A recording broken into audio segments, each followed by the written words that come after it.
Hola, ¿qué tal? ¿Cómo están? Hoy vamos, en el marco de lo que es la didáctica de la física, a ver un contenido que se llama hidrostática.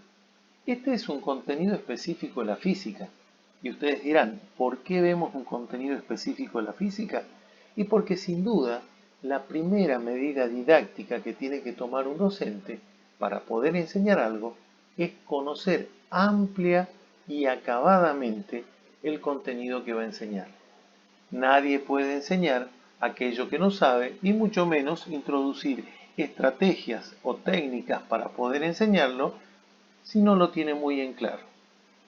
Por eso que hoy vamos a empezar hablando de hidrostática y para eso vamos a decir que vivimos en un planeta que llamamos Tierra, pero que nos llama la atención que la mayor parte de su superficie está formada por agua en estado líquido.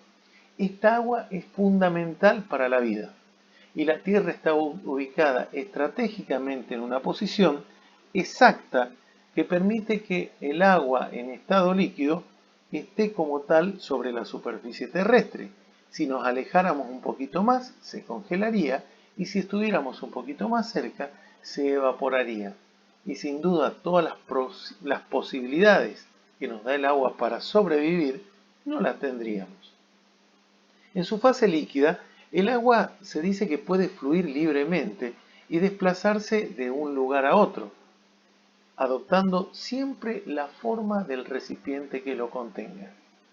Esta agua que vemos en el paisaje que parece no tener principio ni fin, sí tiene un principio y el fin que tiene que ver con el sector en el cual está contenida. Para entender conceptos relacionados con el agua y con los líquidos en general, vamos a empezar hablando de lo que es la presión. Si tuviste la experiencia de haber intentado caminar sobre arena o sobre una superficie barrosa utilizando un zapato de taco, sin dudas habrás notado las dificultades. Mucho más si sos una señorita, una señora y utilizó un taco fino, es decir, zapatos de tacos altos y finos. ¿Por qué tuviste esta dificultad? Y bueno, porque hay una relación muy directa de ese fenómeno con lo que es el concepto de presión. La presión relaciona a la fuerza aplicada sobre la superficie sobre la cual se aplica. La presión en el Sistema Internacional de Medidas se mide en pascal, la fuerza en newton y la superficie en metros al cuadrado, siendo Pascal y Newton los apellidos de dos científicos muy importantes dentro de la historia de la física. ¿Por qué dijimos que se relaciona este hecho, este suceso con el concepto de presión? Y bueno, si te fijas de acuerdo a esta ecuación, la fuerza que se aplica sobre este calzado es ni más ni menos que el peso de la persona que está usando el calzado. Si tenemos una superficie de apoyo muy pequeñita, sin duda generaremos una gran presión. Fíjate en esta ecuación que la fuerza es el peso y la superficie es muy pequeña. Si la superficie es muy pequeña, la presión será sin duda mayúscula. Si en cambio hubieses ido a la tierra o al barro a caminar con un calzado de este tipo, es más probable que si te hubieras hundido mucho menos que con aquel otro calzado. ¿Por qué? Porque la superficie de apoyo es mucho más grande. Entonces, a igual peso o a igual fuerza aplicada sobre una superficie mucho mayor, la presión será menor y hubiese sido la solución para no hundirte en esta superficie arenosa o barrosa. Es así que se entiende por qué la gente que camina en la nieve utiliza calzado de este tipo, porque trata de tener una superficie mucho más grande para poder apoyarse y de esa manera no hundirse en la nieve. Pero también ese concepto se aplica para algo que es totalmente lo contrario. Yo necesito que este clavo se hunda, se clave, como se dice, en la madera. Entonces, en este caso, hago una superficie muy pequeña, de tal manera que cuando golpeo con el martillo y le aplico una fuerza, el efecto de presión sea muy importante y el clavo termine hundiéndose, metiéndose dentro de la madera. También con el concepto de presión podemos explicar algunos fenómenos como el de los fakir, que se sientan o se acuestan en alguna silla o cama de clavos. Fíjense que este buen hombre está sentado sobre clavos, pero no sobre un solo clavo, porque si no estaría ejerciendo gran presión sobre la punta del mismo, sino sobre varios, muchos clavos, que hacen que, por pequeñas que sean las puntas de los mismos, se distribuyen y hacen que todo el peso de esta persona esté como separado, esté distribuido en una superficie mucho más importante. Si a eso le agregamos que normalmente los fakir no son pesados, y bueno, seguramente evitarán el dolor de tener que sentarse en una cama o en una cama o silla de clavos como la que vemos aquí en pantalla. Bien, pero no solamente los sólidos ejercen presión, también ejercen presión los líquidos. Si yo tiro un objeto dentro del agua, voy a ver que ese objeto desplaza al agua y el agua empieza a presionar sobre el recipiente en el cual está contenida debido a que buscará ocupar un mayor espacio. Si dejamos el agua actuar libremente en el suelo, veremos que se expanderá lo más que pueda debido a que ejerce una presión para tratar de moverse y desplazarse, fluir, como se dice normalmente. ¿Cómo podemos calcular la presión que ejerce un líquido? Y bueno, veamos un caso concreto. Primeramente, entendamos este concepto. Vamos a decir que a mayor profundidad, mayor va a ser la presión que ejerce el agua o un líquido en general. Y eso lo podemos comprobar con esta experiencia sencillita que está dibujada en la pantalla. Si tenemos un recipiente con agua en su interior y le practicamos varios agujeros en las paredes laterales del mismo, notaremos que en el agujero que está más cercano a la superficie que hace contacto entre el agua y el aire, la presión que se produce ahí es baja y sale un chorrito que no se aleja mucho de la pared del recipiente. Si vemos qué pasa en los agujeros que están más abajo, notaremos que cuanto más abajo estemos, mayor va a ser el chorro que se produzca o mayor será el alcance, mejor dicho, de dicho chorro. ¿A qué se debe esto? A que intuitivamente nos damos cuenta que cuanto más profundo estemos, es decir, cuanto más sea la distancia entre la superficie de contacto entre el agua y el aire y el punto que consideremos, mayor será la presión que tengamos. ¿Cómo la podemos calcular? Y bueno, vamos a recurrir un poco a un ejemplo que vamos a tomar acá y a los conceptos que hemos visto anteriormente. Primeramente consideremos un recipiente donde tenemos agua y dentro de ese recipiente, imaginariamente, separamos una columna de ella. Una columna que tiene una cierta superficie en la base y una altura que es ni más ni menos que la profundidad a la que se encuentra justamente la base de esa columna. Y vamos a ver cuánto es la presión que se ejerce por esta columna de agua en esa superficie que tenemos acá. Para ello vamos a empezar diciendo que el peso de cualquier cuerpo, cualquier sustancia, se puede calcular como el producto del peso específico por su volumen. El peso específico, dicho de manera sencilla, viene a ser el peso que tendría una muestra unitaria de una sustancia cualquiera. Es decir, los científicos tomaron muestras iguales de distintas sustancias y las pesaron, y vieron que algunas tienen mayor peso que otras. A esa propiedad la llamaron peso específico.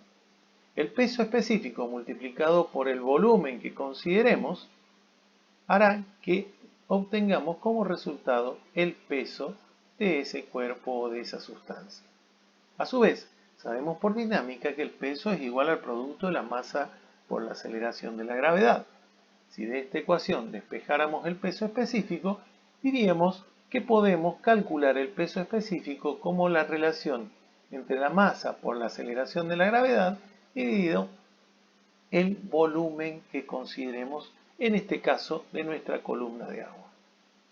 Pero también el peso específico se relaciona con el concepto de densidad. La densidad también es una propiedad que es algo que caracteriza a cada sustancia.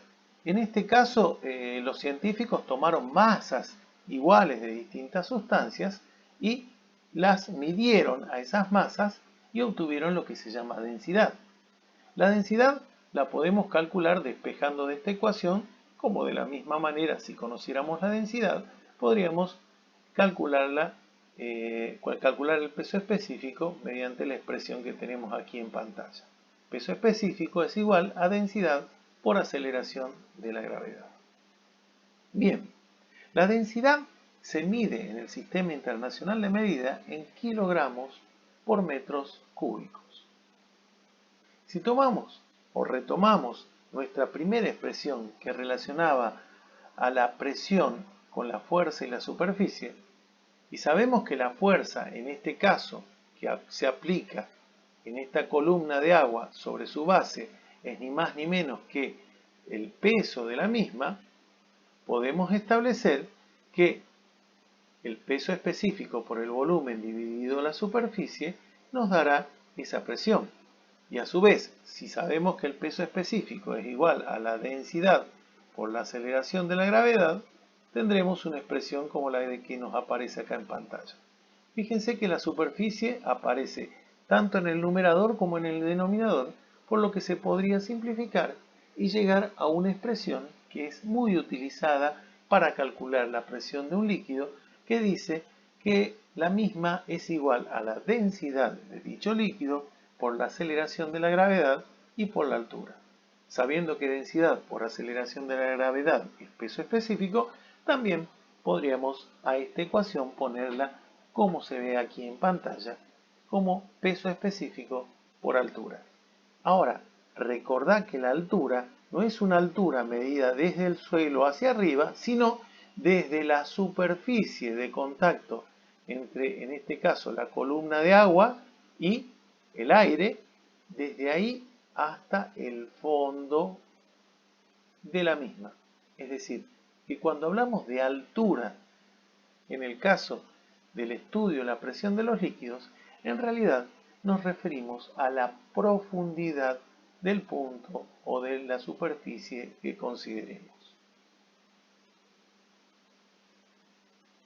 Bien, fíjense que las densidades, yo les decía que era la densidad de cualquier sustancia, es una propiedad propia, una propiedad de la misma. Y esas propiedades están señaladas en una tabla como la que podemos encontrar acá, donde hay algunas sustancias, fíjense que no todas son líquidas, algunas son sólidas, y cada una tiene un valor característico. En el caso del agua, se dice que si es agua pura será de 1000 kilogramos por metro cúbico o 1 gramo por centímetro cúbico. Generalmente utilizamos este valor que es el valor dentro de lo que es el Sistema Internacional de Medidas. Bien, ¿qué tiene de curioso esto que hemos visto? Y bueno, lo podemos ver a través de esto que vamos a presentar en un pequeño video. Fíjense que el agua, decíamos que ejerce una presión, pero esa presión, miren ustedes, si echamos agua en este recipiente que tiene vasos comunicantes, es decir, tiene una base como la que vemos acá, que está comunicando a todas estas columnas que tienen distintas formas, diámetros y demás. Y fíjense que al meter el agua por aquí, sube en todos los casos hasta un mismo nivel, independientemente de la forma que tenga este recipiente. Y eso tiene que ver con la presión que ejerce el agua y también con que recibe una presión de la atmósfera que es igual para todos los casos, sin importar la forma y sin importar la superficie que consideremos. Es tan llamativo esto, que si yo moviera estos vasos comunicantes, fíjense que siempre mantendrá la altura igual con relación al piso. En este caso, podríamos decir con relación a la mesa en la cual se estuvo trabajando. Esa paradoja, que no es tan paradoja, responde justamente a esta idea de presión del líquido y cómo se comporta en relación a la presión que recibe de la atmósfera. Pero vamos a ver un problema para ir aplicando un poco lo que hemos estudiado hasta acá, y para eso vamos a tomar el ejemplo que tenemos en pantalla. La masa de agua contenida en un recipiente es de 80 kilogramos y ejerce una presión sobre la base del mismo de 8.554 newton por metro al cuadrado. Calcular A, el radio de la base del recipiente, y B, la altura que deberá tener el recipiente para que contenga exactamente esa masa de agua. Tenemos una situación como la que tenemos acá, un recipiente que está totalmente lleno de agua y que tiene una base y una altura, es decir, una forma cilíndrica. Y nos piden que calculemos cuánto es el radio de esa figura cilíndrica y cuánto es la altura de la misma. Y lo único que conocemos, aparentemente, es que su masa es de 80 kilogramos y que la presión que ejerce es de 8.554 newton por metro al cuadrado. Pero sin embargo hay algún dato más, que nos dijeron que se trata de agua. Y el agua, como hemos visto, tiene una densidad de 1000 kilogramos por metros cúbicos. Entonces, eso también lo podemos utilizar como un dato. Vamos a tratar de empezar calculando lo que es el radio. Fíjense que matemáticamente sabemos que la superficie de una figura como la que tenemos acá, que es un círculo, se calcula como el producto de pi por radio al cuadrado, siendo pi una constante y el radio lo que nosotros queremos calcular de esta figura y que no conocemos, mejor dicho, la superficie. Entonces, aparentemente esta ecuación no nos va a servir. Pero sin embargo, la superficie aparece en otra ecuación que hemos visto anteriormente, que es la que relaciona a la presión, la masa, la aceleración de la gravedad y justamente la superficie. Si nosotros observamos esta ecuación, la presión es un dato de 8.554 newton por metro al cuadrado, la masa también es dato, 80 kilogramos, y la aceleración de la gravedad en la superficie terrestre se considera como una constante de 9,8 metros por segundo al cuadrado. Si de allí despejáramos la superficie, tendríamos que la misma es igual al producto de la masa por la aceleración de la gravedad dividido la presión. Haciendo los cálculos pertinentes, obtendremos que aproximadamente la superficie es de 0,092 metros al cuadrado. Si a este valor lo introducimos en la ecuación que tenemos allá arriba y despejamos el radio, obtendremos que el mismo será de 0,17 metros. Cualquier cosa, revisa los cálculos porque puede haber algún error. Todos cometemos errores, pero creo que están bien hechos. Fíjense que ahora el radio dejó de ser una incógnita y pasa a ser un dato que veremos si lo utilizamos o no. En nuestro caso nos vamos a dar cuenta que no lo necesitamos para calcular el segundo punto del problema, que es la altura que deberá tener el recipiente. Conocemos la masa, la presión, la densidad, el radio y la altura, que en este caso coincide altura con profundidad porque estamos analizando el fondo del recipiente. Fíjense que nosotros sabemos que de acuerdo a lo que hemos estudiado de la presión de los líquidos, podemos calcularla la misma como el producto de la densidad por la aceleración de la gravedad y por la altura. Conocemos la presión, conocemos la densidad y la aceleración de la gravedad es una constante también que se conoce. Por lo tanto, despejando la altura, introduciendo los datos y haciendo los cálculos correspondientes, obtendremos que aproximadamente, redondeando, la altura de esta columna de agua será de 0,87 metros o también podríamos decir 87 centímetros. Bien, esta es la forma de encarar estos problemas. Es decir, yo leo, planteo los datos, busco las ecuaciones disponibles para calcular los datos que necesito y si me falta algunos de ellos, trato de buscar alguna ecuación donde aparezca ese dato que me falta o esos datos que me faltan para poder calcularlos. Una vez que los calculo, los aplico en la ecuación que planteé originalmente y resuelvo. Esa es la manera de intentar o de tratar de resolver este tipo de problemas. Bien, espero que se haya entendido, que te sirva este video y cualquier cosa nos seguiremos encontrando en clases. Un abrazo y que la pasen bien.